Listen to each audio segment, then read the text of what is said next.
Hi viewer, today I want to show you how to upload 4K photos to Twitter from iPhone. Let's have a look.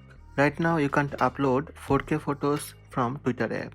So open Safari. On the address bar type twitter.com. Go twitter.com, tap login. Enter your Twitter username and password. Now tap tweet button on bottom right. Then tap photo icon, tap photo library. Now select a photo from photo gallery. You can select multiple photos at once. After photo selection, you can see actual size on the bottom.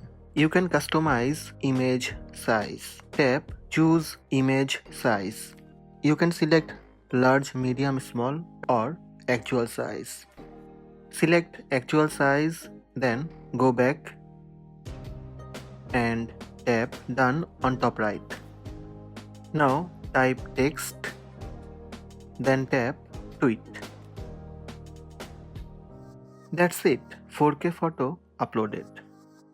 These are the steps to upload 4K photos to Twitter from iPhone. Hope this video helped you. Please subscribe my channel by tap subscribe button. Also tap the bell icon to receive notifications about all new videos.